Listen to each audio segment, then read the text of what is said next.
अस्सलाम वालेकुम, मेरा नाम है फरीन और हेयरिंग से रिलेटेड जितनी भी इन्फॉर्मेशन है वो सब हम आपसे शेयर कर रहे हैं अपने इस यूट्यूब चैनल पर। और आज हम बात करेंगे बच्चों के हेयरिंग टेस्ट के बारे में।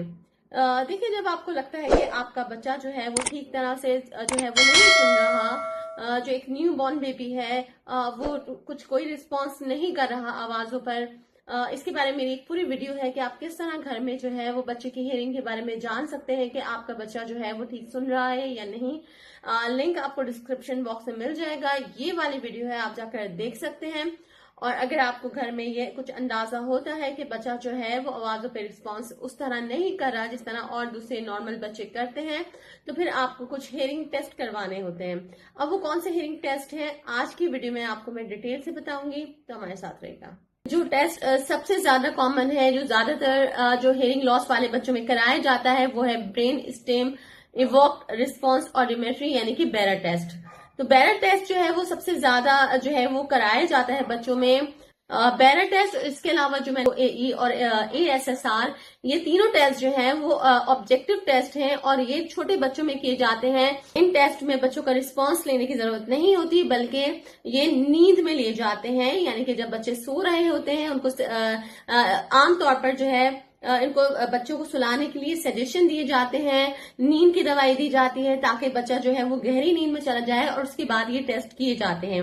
तो बेरा टेस्ट जो है उसमें क्या होता है कि उसमें जो इलेक्ट्रोड्स लगाए जाते हैं बच्चों के मुख्तलिफ, यहाँ इस तरह कान के पीछे और इस तरह जो है बच्चों के इलेक्ट्रोड्स बच्चे के लगाए जाते हैं, और नींद की हालत में उसका रिस्पॉन्स जो है वो मालूम किया जाता है कि उसको जो है वो आवाज सही तरह से उसके ब्रेन तक पहुंच रही है या नहीं। इस बेरा टेस्ट का रिजल्ट जो है वो वेव फॉर्म में आता है और उसको ऑडियोलॉजिस्ट जो है वो इंटरप्रेट करते हैं।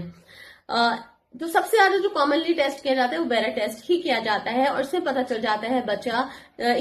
जाता है कि बच्चा जो है वो कहाँ तक सुन रहा है, या बच्चे का बिल्कुल कोई रिस्पांस नहीं है, बिल्कुल नहीं सुन सकता, या जितना सुन सकता है वो आपको मालूम हो जाता है। इसके अलावा जो दूसरा टेस्ट किया जाता है वो है ASSR यानी ऑडिटरी स्टेडी स्टेट रिस्पॉन्स, और इस टेस्ट में भी बच्चे के इलेक्ट्रोड्स लगाए जाते हैं। ये भी बच्चे को नींद में ही ये टेस्ट किया जाता है और उसके कान में स्टिमुलेशन दी जाती है। लेकिन बेरा और इसमें ये फर्क, बेरा और ASSR में ये फर्क है कि थोड़े से लंबे टाइम तक किया जाता है। तो अलग अलग फ्रिक्वेंसी पर अलग अलग इंटेंसिटी का साउंड देकर जो है मालूम किया जाता है कि बच्चा हर फ्रिक्वेंसी पर जो है वो कितना सुन रहा है। जब बेरा टेस्ट किया जाता है तो उसके बाद जब अगर हेयरिंग एड्स लगाने पड़ते हैं तो आपको ASSR भी कराना चाहिए, ताकि पता चल जाए कि बच्चे का हर फ्रीक्वेंसी पर कितना रिस्पॉन्स है, और उसी हिसाब से आपके हेयरिंग एड्स की प्रोग्रामिंग हो सके, ताकि बच्चे को जिस फ्रीक्वेंसी पे जितना सुन सकता है उसी हिसाब से जो है वो हेयरिंग एड्स की प्रोग्रामिंग हो, उसी हिसाब से उसके कान में जो है वो आवाज जाए।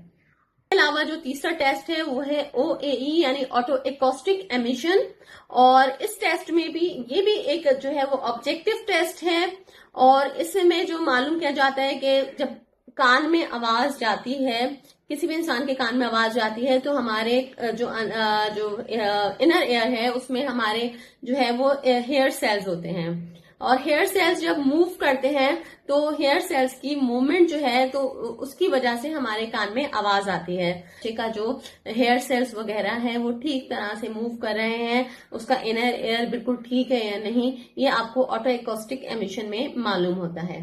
ये 3 तरह के ऑब्जेक्टिव टेस्ट हैं, हेयरिंग टेस्ट हैं, जो कि 0 से 5 ईयर्स की उम्र तक के बच्चों के पाकिस्तान में किए जाते हैं। और इससे क्योंकि ये बच्चे जो है वो अपना रिस्पांस नहीं दे सकते सब्जेक्टिव टेस्ट में, इसलिए इनको ऑब्जेक्टिव टेस्ट किए जाते हैं। इसके अलावा जो टोडलर्स होते हैं, जो 2.5 साल 3 साल के बच्चे होते हैं, उनमें प्ले ऑडियोमेट्री टेस्ट भी किया जाता है।